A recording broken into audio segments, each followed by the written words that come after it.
1971 की दिसंबर की सर्दियां। उस समय की प्रधानमंत्री इंदिरा गांधी कोलकाता में एक पब्लिक मीटिंग को संबोधित कर रही थी।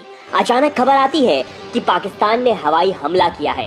ये खबर पहुंचती है और शाम के ठीक 5:40 पर पाकिस्तान की तरफ से भारी बमबारी शुरू हो जाती है। पाकिस्तान ने अपने इस अटैक का code name operation Chengiz Khan दिया था। उस वक्त पाकिस्तानी एयरफोर्स के फाइटर प्लेन्स ने पठानकोट, श्रीनगर, अमृतसर और जोधपुर के मिलिट्री एयरबेस को अपना टारगेट बनाया था।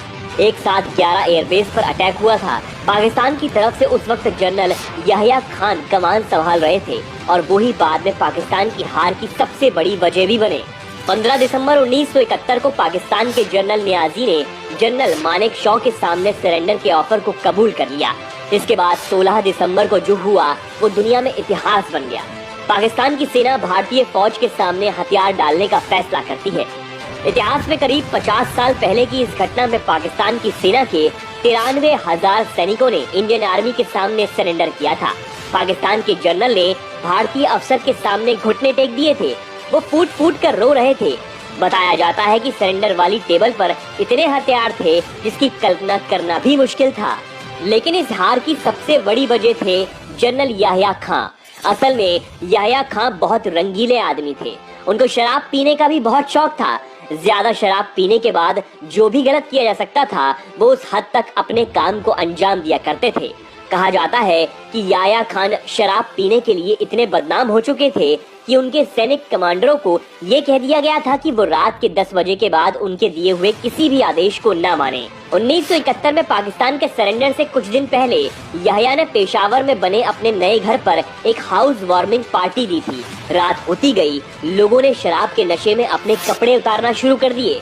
एक समय ऐसा आया कि सभी लोग बिना कपड़ों के थे। एक बंगाली महिला श्रीमती शमीम जो उनकी खास मेहमान थी वो वहाँ से जाना चाहती थी, लेकिन याहिया उसी हालत में उनको घर छोड़ने की जिद करने लगे। वहाँ मौजूद जनरल इशाक ने जैसे तैसे उनको पैंट पहनाई। ऐसे ही तमाम झेपाने वाले किस्सों से याहिया की कहानियाँ भरी पड़ी हैं।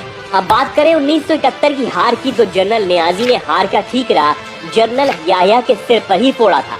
उनका कहना था कि हमने जीती हुई बाजी सिर्फ उनके कहने पर हार दी। उनको लगा ये लड़ाई तो लंबी होगी, लेकिन याहिया पाकिस्तान पर हुकूमत करना चाहते थे।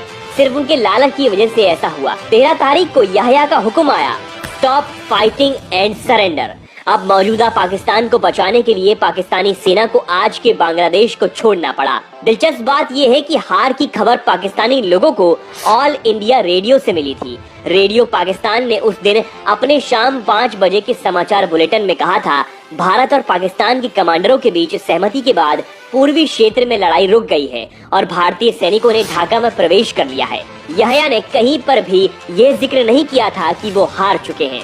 पाकिस्तान के 60 से 70 एयरक्राफ्ट खत्म हो चुके थे और जहां तक पाकिस्तानी एयरफोर्स के पायलट का सवाल है तो इनमें से कई युद्धबंदी बना लिए गए थे। आपको बता दें, जिस वक्त ढाका के रेस कोर्स मैदान में सरेंडर हो रहा था तब जनरल नियाजी को कहा गया कि वो तलवार सरेंडर करें, लेकिन उनके पास तलवार तक नहीं थी, इसलिए एक पिस्तौल देकर सरेंडर करवाया गया था।